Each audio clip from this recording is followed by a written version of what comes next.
Have you guys ever heard of a condo deconversion? Well, in this video, we're going to teach you everything you need to know about this new investment strategy out in Alberta.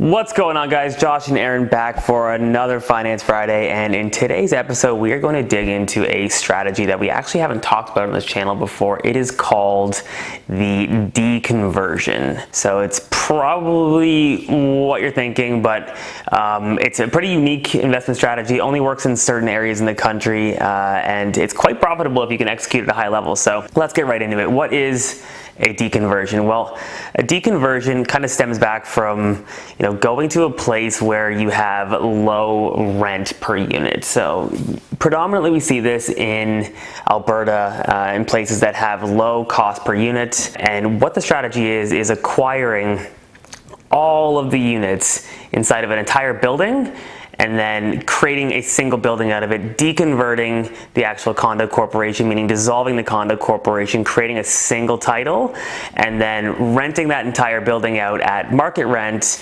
and the value between what you acquire the building on a per unit basis for versus what it's worth at a cap rate at full market rent, you're making the profit in between that. It can be extremely lucrative, but also extremely difficult to execute because you have to close every single unit individually. Yeah, I think that's the biggest piece there is that, you're not going to be able to offset the closing dates on here. I mean, maybe if the lender is willing to be somewhat flexible, but I mean, realistically, they're going to want to advance one loan, across the entire building. So you're going to have 15, 20, 30, these closings all on the same day. Definitely going to be a lot of seller management going on there, right? Just making sure that everyone's on board, making sure they understand the timings, making sure that, they understand that their closing might depend on the neighbor's closing as well too, right? So from what's going to be the most difficult part of this, it's going to be the management. The rest of it is, again, falls into pretty simple financing once you get through that first part of it and you're able to get them all locked up. But yeah, just be prepared to manage the building. Yeah, the intricacies behind it all are also quite challenging because a lender, especially a commercial lender, is only going to finance the building if you have all of the units locked up. So you have firm purchase agreements on all of them. There are some logistics around actually getting them all under contract, and then you're offering contracts to people in a building, and if one person thinks they can get more because they're holding up the transaction, obviously somebody could hold you a ransom. We've seen that a few times where we get to closing and they're in the middle of closing and somebody now wants more money to be able to hold up closing. So it is quite a delicate process to close. Not a lot of lenders actually have the capability or want to close, but the value difference between them, for numbers sake, you can purchase a 1-bedroom unit and a 3-story walk-up in Edmonton. You used to be able to purchase them for $65,000, $70,000. We've seen some people execute these trades at acquiring for $100,000 per unit. And in Alberta, if you guys are buying in Edmonton a building at $100,000 a unit, you're still getting a smoking deal. So being able to acquire them even above market allows you to be able to you pay more on a per unit basis to each individual person to be able to lock up the property, because realistically, if they were to sell it on the open market, they would be getting 30% or 40% less than what you're offering them right now. There's an arbitrage play happening, and I don't know if it's going to last for long as you're starting to see cost per unit go up across the board in Alberta. It's been something that's been quite lucrative, but very difficult to do. There are some groups out there that specifically focus on doing this, where you can either wholesale it from them and buy it from them with a bow on it, or you can go out yourself and do it. It does take quite a bit of time, obviously, to negotiate. It's very active, almost like a investment active business, but we have seen a handful of even conventional lenders get into lending on these, at least on the bridge financing. Some things to consider when you're looking to acquire this is you're going to probably have massive levels of vacancy right off the bat. The majority of people who are going to be selling their properties live in it. It's their home. So you're probably going to have 80%, 90% vacancy, which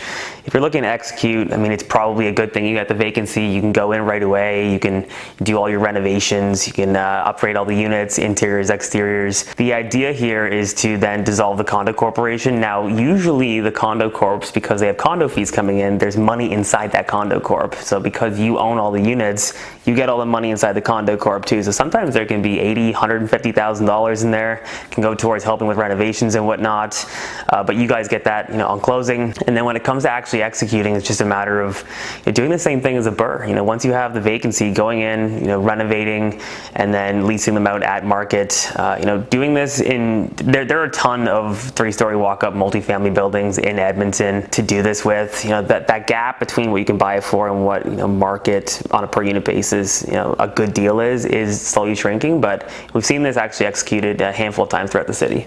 Yeah, and I mean the next biggest value add there is simply just the turnover in tenants. Obviously, the vacancy play is huge, but also just the understanding of how that building is now going to be valued, where you're taking a bunch of condos in a relatively dead market, going based off what you're getting on a cost comparison approach to other buildings in the area, other individual condo units in the area to be specific. And then when you refinance this back out on your CMHC, commercial term debt, whatever it is, now you're applying a cap rate to that NOI that you've essentially gone from vacant units to top tier market rent, and the value increase is huge. I mean, you can get double to triple the cost per door what you purchase it at just by going through that cap rate, right? So I mean, when you're going from that standpoint and you're taking a look at the equity that you've built in this, if you can pull it off, especially if you're going to get the vacancies in there, it makes a lot of sense. Like Josh said, there's a lot of work that goes into it. It's being able to find buildings that you can get the individual units at a good price, because that's obviously going to be a kicker. Dealing with the tenants, all that stuff, it's definitely not the easiest project in the world, but for some of those guys that like to get a little bit creative and have the capital to get it done and the time and the patience and kind of see that project to the end, the upside is massive. Yeah, touching on capital, it's a good point. It is quite a capital intensive investment. So when you are looking to acquire one of these, if you're trying to go conventional lenders are no longer allowing you to finance the assignment fees. So depending on the size and scope of the project, if you have somebody who's doing this for you, providing you the contracts, the assignment fee would have to be paid out of pocket. Then you're probably at least 25% down. Odds are you're going to have a sub 1 debt servicing, meaning your mass levels of vacancy aren't going to be able to support the debt servicing needed to take on the loan. So you're probably at least 6 months, maybe even 12 months, depending on the term length you're taking on for an IR. What that means is you're prepaying your interest for 6 to 12 months, depending on the length of term you take. So if you factor in your down payment, your fees, your carrying cost, and then your renovation equity to be able to actually do this, it can be quite a significant amount of capital up front to be able to execute on this. So I would say even more than a BRRRR, and probably even more than construction financing. So if you are going to looking to get into this, just realize that there isn't really a way to be able to do this without being very well capitalized. Yeah, wholesale fees, obviously one of the fees that's going to be involved here. Obviously you're going to have some legal work as well, doing the lawyers, dissolving the corp. So I mean, again, just talk to probably a lawyer that's well versed in condominiums and just understands everything that's involved in condo corps, condominiums, the laws, everything like that. Obviously you want to make sure you don't have any hiccups or issues moving through it. Legal time and a cost per dollar is not very cheap, so just making sure your efficiency there. But again, like Josh said, it's having the liquidity here to get this done. It's going to be paramount to have a smooth and efficient finish. Yeah, I mean, touching on legal fees, so you are closing, let's say you're closing a 25 unit building, you're closing 25 transactions. It's not one apartment building closing. You have 25 sets of legal documents, 25 deposits. The legal fee to actually close one of these is quite significant in comparison to just closing a regular multifamily transaction. So it's something that definitely to keep in mind, because your costs, expenses will go up. But one of the advantages is most of these buildings are actually individually metered, though, because they have individual condos. Each person is responsible for their own utility costs. So when you're looking at the efficiencies of the building from an operation perspective, there's kind of an added advantage there. Takeout financing wise, the idea here, obviously going to CMHC on the term debt. Again, in Alberta, using affordable rents, it's pretty attractive. It's pretty competitive. 1668 is a pretty good number in most markets to be hitting the top tier market rent. So exiting into CMHC, again, the goal here would be to get the new loan to value and not necessarily what you purchased it at.